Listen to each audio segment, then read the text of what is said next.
ආයුබෝවන් කොහොමද ඉතින් ඔයගොල්ලෝ හැමෝම හොඳින් නේද? ඉතින් මාත් එක්ක එකතු වෙලා ඉන්න ඔයගොල්ලෝ හැමෝටම ලැබුවා වූ අලුත් අවුරුදු සුබම සුබ ගොඩාක් වාසනාවන්ත අලුත් අවුරුද්දක් එන්න කියලා ප්‍රාර්ථනා කරනවා. මට ඉතින් ගොඩාක් දවසකින් ඔයගලන්ට පෙන්වන්න බැරි වුණානේ අපේ වගාවේ විස්තර. අපි ලංකාවට ගියා මේ සැරේ අලුත් අවුරුද්දට අම්මලා තාත්තලා බලලා එන්න. ඉතින් සති දෙකක් විතර ලංකාවේ ඉඳලා තමයි ආවේ. ඉතින් ගොඩාක් බිසි වුණා මේ වීඩියෝ එක අවුරුද්දට කලින් කරාට ඒක මට දාන්න බැරි වුණා. මේ තියෙන්නේ මම අප්‍රේල් මාසේ මේ මාසේ මුලදී කරපු වීඩියෝ එකක් අපි ලංකාවට යන්න කලින්. ඉතින් ලංකාවට ගියාම තේරුණා එහෙත් මේ දවස්වල ගොඩාක් රස්නේ. ඉතින් මේ වීඩියෝ එක කරන දවස්වලත් මෙහි රස්නේ ඒ වගේම තමයි සෙන්ටිග්‍රේඩ් අංශක 35 34 33 ඔය වගේ 30ට වැඩි උෂ්ණත්වයකට යනවා දවල් වෙලාවෙදී. අපි දවස ගානේ දිගටම වරද්දන්නේ නැතුව වතුර දාලා මේවා මේ පැල ආදරෙන් බලා ගන්න හින්දා අපිට මේ වගේ අස්සන්නන් ලැබෙන්නේ. ඒ වගේම මේ පැල මැරෙන්නේ නැතුව මෙහෙම කොළ පාටට ලස්සනට තියාගන්න පුළුවන් උනේ. බලන්නකෝ මේ පළදාව කඩද්දී ඇත්තටම හිතට දැනෙන්නේ හරිම සතුටක්.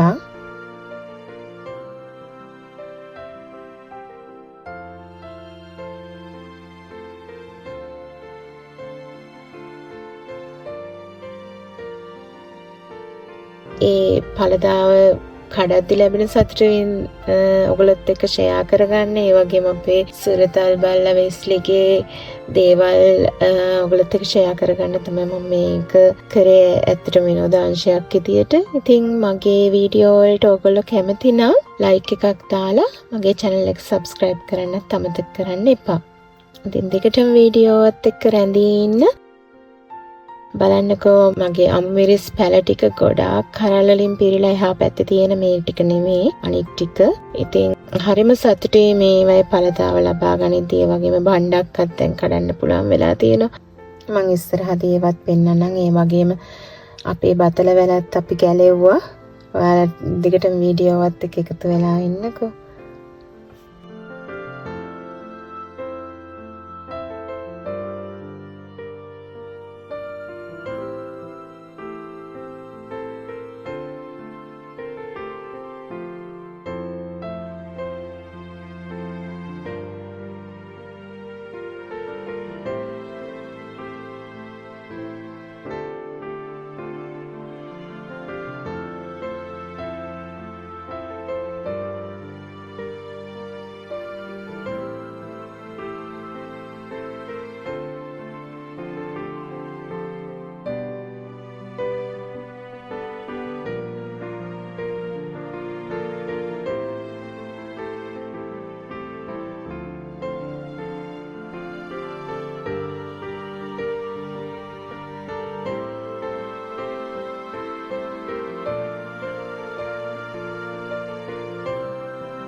ඉතින් ඔයා මගේ වීඩියෝ බලපු නැති කෙනෙක් නම් මගේ මේ වගාව කලින් තිබුණ විදිය බලන්න පුළුවන් මගේ කලින් කරපු වීඩියෝ වලින්. ඉතින් මම මේ වීඩියෝ වලින් පෙන්නුවේ අපි පළදාව කඩපු සමහර අවස්ථා විතරයිනේ.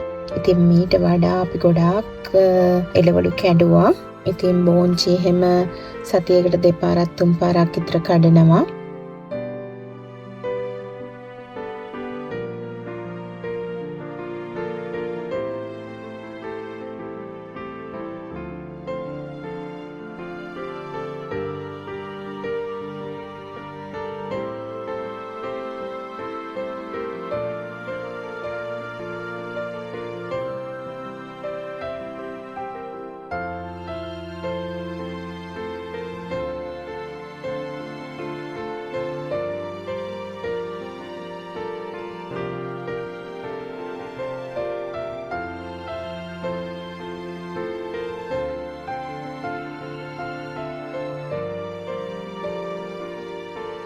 ඒ වගේම අපට ස්වභාව ධර්මයෙන් ලැබෙන සමහර කරදර තත්ත්වයනුත් අදාව කරද්දී අපි ඒව ඉවසා දරාගෙන අපි කොහොමද මේ දිගටම මේ වගාව ඒගොල්ලන්ටත් හානියක් නොකර මොකද ඒගොල්ලෝ අපේ වගාවට හානියක් කරන්නේ නැහැ.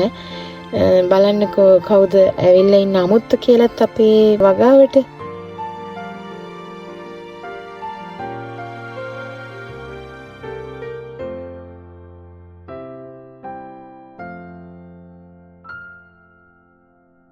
මේ ඉන්නේ අපේ වගාවට ආව අමුත්තෝ. මේගොල්ලෝ මේ රස්නේ කාලෙදී එයාලගේ වර්ගයා බෝ කරන්න තමයි මේ ඇවිල්ලා ඉන්නේ. ඉතින් මේගොල්ලෝ ඕගලන්ට පේනවනේ ගොඩාක් දෙනෙක් එකට එකතු වෙලා තමයි ඉන්නේ. ඒගොල්ලන්ගේ වර්ගයා බෝ කරන්න. ඉතින් මේ තමයි ස්වභාව ධර්මය නේද? අපි ස්වභාව ධර්මයට ආදරය කළ යුතුයි. ඉතින් මේගොල්ලෝට කිසිම කරදරයක් නැතුව අපි හිමීට අපේ පළදාව නෙලා ගන්නවා. ඉතින් අපිට පලා වර්ග, ඒ කියන්නේ කොළ ಜಾති එහෙම මේගොල්ලෝ ගොඩාක් වහගෙන ඉන්න හින්දා නෙලා ගත්තේ නැහැ මේ දවස් ටිකේ නා. ඉතින් මේගොල්ලෝ මාසෙකට වැඩි ප්‍රමාණයක් මේ විදියට ගස්වල හිටියා. ගොඩක්ම මේ වම්බටු ගස්වල තමයි හිටියේ. ඉතින් ඒගොල්ලෝ කිසිම හානියක් කරේ නැහැ අපේ වගාවට. මේගොල්ලෝ ගොඩක් පරාගණයට උදව් වෙලා පළදා වැඩි වෙනවා කියලා තමයි අපි සර්ච් කරලා බැලුවම තිබුණේ. මොකද අපිට මේගොල්ලෝ මෙහි ඉන්න බග්ස්ලා වර්ග, කුරුමිනිය වර්ග ගැන අපි ගොඩාක් දන්නේ නැහැ ලංකාවේ වගේ. ඉතින් මේගොල්ලෝ අපට අලුත් අය. ඒ වුණාට ඉතින් මේගොල්ලෝ කිසිම කරදරයක් කරේ නැහැ. ඒ වගේම අපිත් එයාලට කිසිම කරදරයක් නොකර අපි පළදාව නෙලා ගත්තා.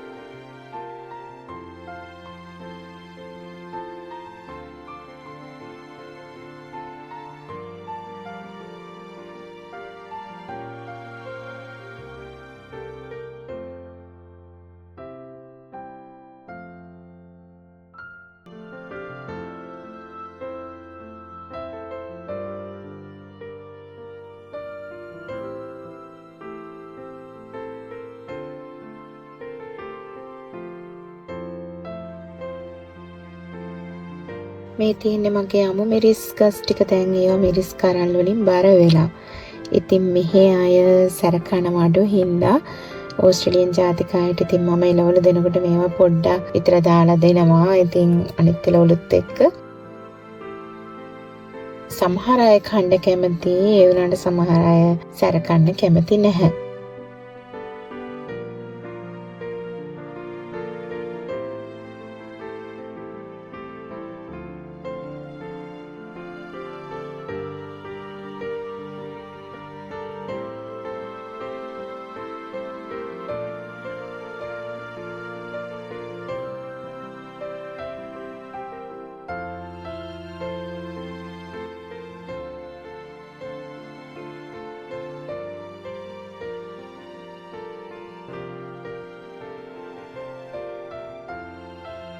මේ ඉන්නේ අපේ වෙස්ලිත් වම්බටු කරලක් අරගෙන හිමීට ඒක කකා ඉන්නවා මෙතනට වෙලා සෙල්ලම් කරලා හති අරින ගමන්.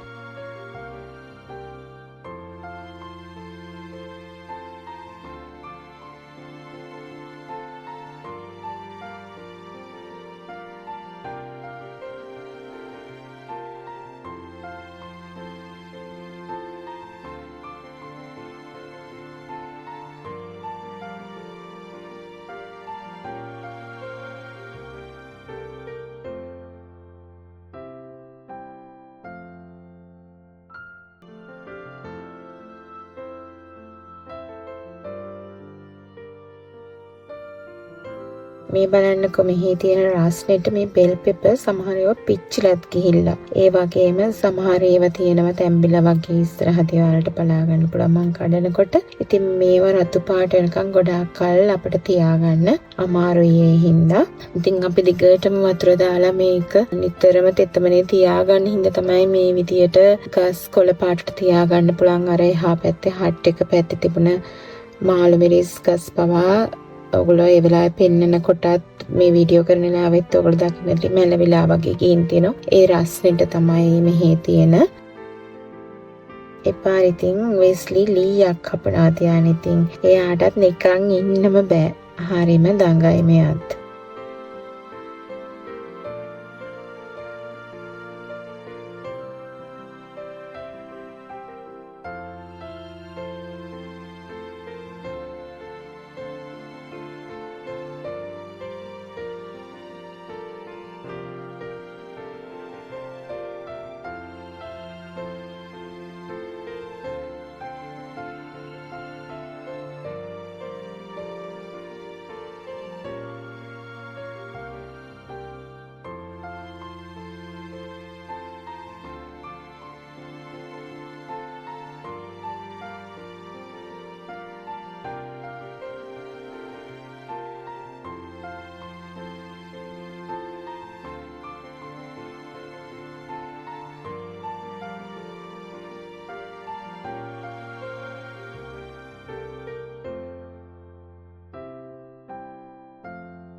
මේ පොඩි ස්ට්‍රෝබෙරි වර්ගයේ පිටි ගතියක් තියෙන අනිත් වර්ගයට වඩා ඒක ටිකක් වෙනස් රසකුත් වෙනවා නිකන් රෝස් එසෙන්ස් වගේ අමුතු රසයක් තියෙන අනිත් ස්ට්‍රෝබෙරි වර්ගයට වඩා ඔයගොල්ලෝ බලන්න මේ වගේ සුදු පාට මල් වර්ග තියෙන ස්ට්‍රෝබෙරි වර්ගය තියෙනවා නම් අපිට දැන් වට්ටක්කත් ගොඩාක් තියෙනවා. අද මම මේ ගෙඩිය කඩනවා. ඒක හොඳට පැහිලා දැන්.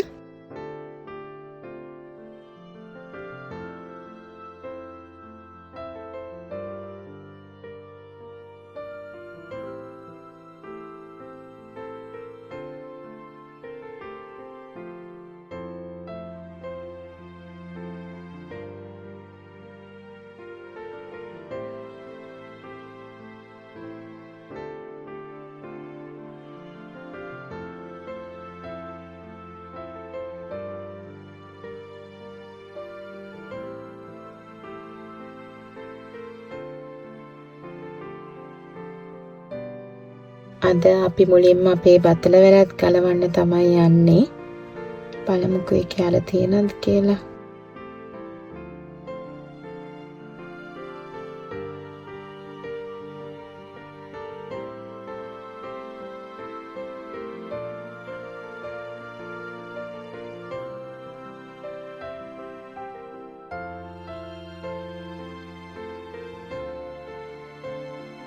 මේ බලන්නකො ලොකු බතලලයක් තියෙනවා.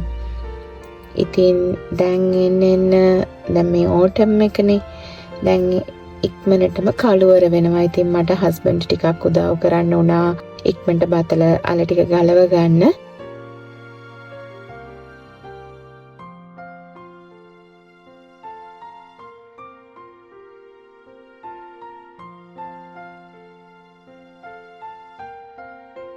ඉතින් ඒ අතර ටික කළුවරත් වැටුණා.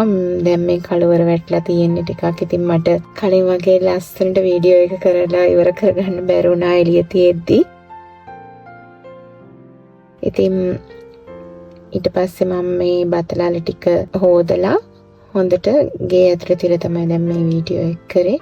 බලන්න කොච්චර එළවලු ගොඩක් අපේම වත්තෙන් අපිට කඩා ගන්න පුළුවන් වුණාද කියලා. හරිම සතුටුයි. ඇත්තටම කිලෝ ගණන් මිරිස් වට්ටක්කා බෝංචි අපිට අපේම වත්තෙන් කඩලා ඒ වගේම අපි විතරක් නෙමෙයි අපේ අසල්වැසියන්ටත් ඒ වගේම අඳුරන වැඩ කරන තැන ඉන්න අයටත් අපිට බෙදාන්න පුළුවන්. ඉතින් මෙහි අපිට මේවා විකුණන්න බෑ ලංකාවේ වගේ ඕන විදියට. ඉතින් අපිට කරන්න පුළුවන් එකම දේ මේවා අනිත් අයත් එක්ක ෂෙයා කරගෙන ඒ සතුට විඳින්න.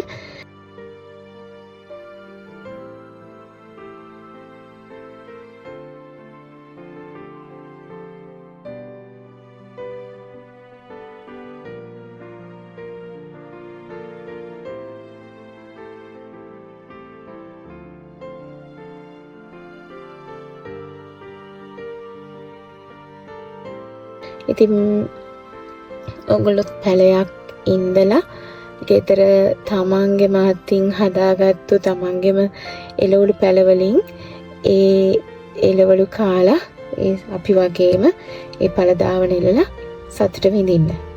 ඉතින් ආයෙත් වීඩියෝ එකකින් නැවතත් හමු වෙනකන් ඔයගලන්ට ආයිබෝවන් පරිස්සමෙන් ඉන්න.